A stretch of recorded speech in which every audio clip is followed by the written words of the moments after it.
तो दोस्तों आजकल सोशल मीडिया पर आईएएस ऑफिसर के वीडियो छाए हुए हैं। कोई कभी लॉकडाउन पर गश्त निकल जाता है तो कभी कोई सरकारी दफ्तर में पहुंच जाता है आम नागरिक बन के। दोस्तों इन सभी वीडियोस को देखने के बाद मन में कई सारे सवाल आते हैं कि आखिर दोस्तों आईएएस ऑफिसर होता कौन है। क्या दोस्तों सभी आईएएस ऑफिसर एक ही काम किया करते हैं? और दोस्तों आखिर एक आईएएस ऑफिसर के पास कितनी पावर होती है? दोस्तों क्या एक आईएएस ऑफिसर कुछ भी कर सकता है या फिर दोस्तों उसके भी कुछ दायरे अवेलेबल हैं? और दोस्तों इन्हीं सब सवालों का जवाब आज इस वीडियो में मैं आपको देने वाला हूं। सबसे पहले जान लेते हैं दोस्तों कि एक आईएएस ऑफिसर होता कौन है। एक IAS officer all India services का एक ऑफिसर होता है जो कि दोस्तों सीधे डायरेक्टली सेंट्रल गवर्नमेंट के लिए काम करता है। ऑल इंडियन सर्विसेज में इंडियन पुलिस सर्विस यानी कि आईपीएस और इंडियन फॉरेस्ट सर्विसेज यानी कि आईएफएस, ये दोनों भी अवेलेबल होते हैं आईएएस ऑफिसर के अलावा। हर साल दोस्तों भारत में 10 लाख से भी ज्यादा बच्चे यूपीएससी की परीक्षा देते हैं। यूपीएससी में दोस्तों 3 अलग अलग टेस्टिंग फेजेस हैं, जहां पहला नंबर होता है दोस्तों यूपीएससी प्रीलिम्स, जहां दोस्तों मल्टीपल चॉइस क्वेश्चन से आपका सामना होता है।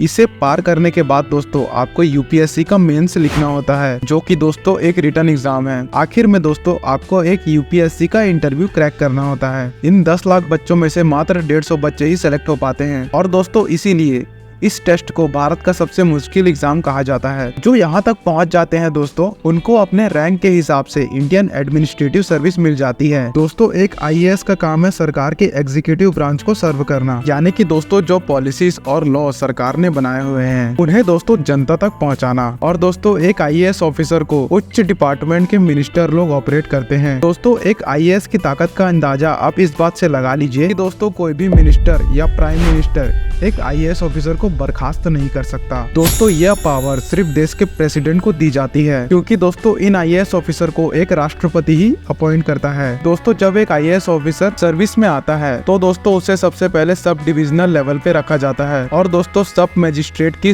पद दी जाती है। इसके बाद दोस्तों धीरे धीरे उसे डिस्ट्रिक्ट कलेक्टर के पद पर प्रमोट किया जाता है। ध्यान रखिए दोस्तों, डिस्ट्रिक्ट कलेक्टर, डिस्ट्रिक्ट मजिस्ट्रेट या डेप्यूटी कमिश्नर, ये तीनों की तीनों दोस्तों एक ही पद होती है, तो आपको कंफ्यूज होने की कोई भी जरूरत नहीं है। इसके अलावा दोस्तों एक आईएएस ऑफिसर को सेंट्रल गवर्नमेंट के अंदर एक स्पेसिफिक डिपार्टमेंट जैसे कि दोस्तों फाइनेंस, एग्रीकल्चर और मिनिस्ट्री ऑफ एनर्जी में भी अपॉइंट किया जा सकता है। इसके अलावा दोस्तों पॉलिसी फॉर्मेशन या फिर दोस्तों विदेश में कुछ असाइनमेंट्स के लिए भी आईएएस ऑफिसर्स को अपॉइंट किया जाता है। आपने दोस्तों हर राज्य में एक चीफ सेक्रेटरी का पद तो जरूर सुना होगा, यह भी दोस्तों एक आईएएस ऑफिसर होता है। एक आईएएस ऑफिसर को अपने डिस्ट्रिक्ट में लॉ एंड ऑर्डर को मेंटेन करने और बेसिक सुविधाएं जैसे कि बिजली और पानी, इन सब चीजों को मैनेज करना, इसके अलावा दोस्तों स्कूल वगैरह के फैसलों में संक्षेप करने का भी उसका हक होता है, यानी कि उसकी ड्यूटी होती है। इसके अलावा दोस्तों एक आईएएस ऑफिसर को अपने इलाके में डेवलपमेंट स्कीम्स जैसे कि दोस्तों उज्ज्वला योजना या फिर दोस्तों कुछ स्पेसिफिक पॉलिसीज और गाइडलाइन जैसे कि दोस्तों लॉकडाउन या फिर जनता कर्फ्यू, इन सभी को अच्छी तरीके से इम्प्लीमेंट करना उनका ड्यूटी होता है। इसके अलावा दोस्तों एक आईएएस ऑफिसर इन सभी चीजों से संबंधित कार्यालय में इंस्पेक्शन करने के लिए कभी भी आ सकता है। क्या जनता का पैसा सही जगह पे इन्वेस्ट हो रहा है या निवेश हो रहा है, इस संदर्भ में कोड ऑफ क्रिमिनल प्रोसीजर 1973 के सेक्शन 107, 108, 109, 110, 144 और 176 के तहत एक आईएएस के पास डिस्ट्रिक्ट में लॉ एंड ऑर्डर को फॉलो करने की जिम्मेदारी होती है और उससे संबंधित एक्शन लेने की भी पावर है उसके पास। टेनेसी लॉ एक आईएएस ऑफिसर को डिस्ट्रिक्ट के रेवेन्यू से जुड़े मामलों पर दखल देने की अनुमति देती है। दोस्तों एक आईएएस चाहे तो अपने डिस्ट्रिक्ट में हो रहे कंस्ट्रक्शन का काम कभी भी रुकवा सकता है। नेशनल डिजास्टर मैनेजमेंट एक्ट के तहत किसी बाढ़ जैसे आपदा में राहत कार्य को मैनेज करना भी एक आईएएस की ड्यूटी होती है। इसके अलावा दोस्तों arms act, drugs licence act, essential commodities act, इन सभी एक्ट के तहत एक आईएएस चाहे तो इन सभी क्षेत्रों में दोस्तों अपनी पावर का इस्तेमाल कर सकता है। दोस्तों एक आईएएस ऑफिसर को जो डिस्ट्रिक्ट मिली है उसके तहत दोस्तों जितने भी सरकारी अस्पताल हैं और जितने भी सरकारी स्कूल हैं उनकी जिम्मेदारी भी दोस्तों आईएएस ऑफिसर की है।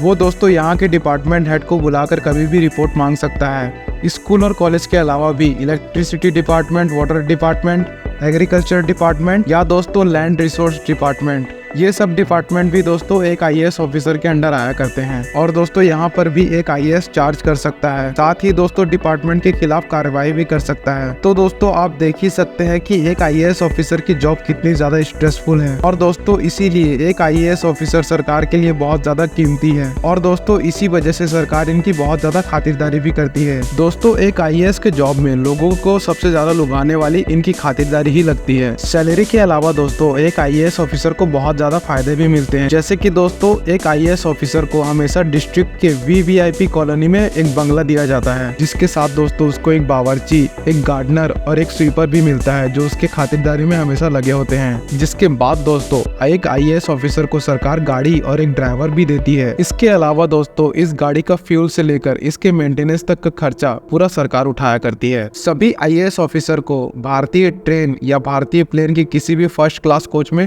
ट्रैवल करने का फ्री में परमिशन देती है भारतीय सरकार। साथ ही दोस्तों सरकार की तरफ से फ्री बिजली, फ्री पानी, फ्री केबल, फ्री का इलेक्ट्रिसिटी और दोस्तों फ्री का BSNL का ब्रॉडबैंड और लैंडलाइन कनेक्शन मिलता है। दोस्तों एक IAS ऑफिसर के अगल बगल हमेशा आपको 3 से 4 गार्ड देखने के जरूर मिल जाएंगे जो उसकी सेफ्टी के लिए होते हैं। इसके अलावा दोस्तों एक IAS ऑफिसर की पूरी फैमिली की मेडिकल सर्विसेज भी पूरी फ्री है और अगर कोई बड़ा इलाज हो तो उसका खर्चा भी सरकार उठाया करती है। दोस्तों ये सब सुनने के बाद जरूर बहुत सारे लोग IAS बनने का सपना देखना शुरू कर दिए होंगे। क्या आप में से कोई दोस्तों IAS बनने की तैयारी कर रहा है? तो कमेंट में लिखकर जरूर बताइएगा। क्या आपको पता है दोस्तों कि कुछ समय पहले एक IAS ऑफिसर को ICS ऑफिसर बोला जाता था? दोस्तों इन सब चीजों की शुरुआत हमारे देश में अंग्रेजों ने की थी। ICS यानी कि इंडियन सिविल सर्विसेज, जिसे दोस्तों अंग्रेजों ने 1858 में शुरू किया था। यानी कि दोस्तों ये संस्था अगर देखा जाए तो 160 साल से भी ज्यादा पुरानी है। पहले दोस्तों इन सब जगहों में सिर्फ ब्रिटिश नागरिक ही बैठ सकते थे। फिर दोस्तों इसमें भारतीयों को भी कम्पीट करने का मौका मिला। दोस्तों यह परीक्षा तब इंग्लैंड में हुआ करती थी, फिर दोस्तों इसे भारत लाया गया था। हमारे देश के महान नायक दोस्तों सुभाष चंद्र बोस जी भी इस परीक्षा में बैठ चुके हैं और दोस्तों उस वक्त पूरे देश में उनकी 4थी रैंक थी, लेकिन दोस्तों उन्होंने देश के लिए इस नौकरी को छोड़ दिया। इस समय भारत में IAS ऑफिसर पूरे देश भर में हैं, जिनमें से कुछ दोस्तों सेंट्रल गवर्नमेंट के लिए डायरेक्ट काम किया करते हैं, कई बाकी राज्यों के मुख्यमंत्री के साथ भी मिलकर। इस समय हमारे देश के सभी IAS ऑफिसरों के बीच एक बहस भी छिड़ी हुई है। सेंट्रल गवर्नमेंट के पास एक पावर है कि कभी भी वो किसी भी IAS ऑफिसर को दिल्ली बुला सकती है, लेकिन बात यहाँ पर अटक जाती है दोस्तों कि उन्हें इसके लिए उस राज्य के मुख्यमंत्री से परमिशन लेनी पड़ती है। लेकिन कोई भी मुख्यमंत्री अपने काबिल ऑफिसर को दिल्ली को नहीं देना चाहता, इसीलिए दोस्तों कई बार इस रिक्वेस्ट को माना नहीं जाता। अब सरकार एक कानून लाने जा रही है जिसके तहत एक IAS ऑफिसर की सरकार बिना स्टेट गवर्नमेंट के परमिशन से उसको दिल्ली बुला सकता है। और इसी बात को लेकर दोस्तों आज के दौर में सेंट्रल और स्टेट गवर्नमेंट दोनों एक दूसरे से बहस कर रहे हैं।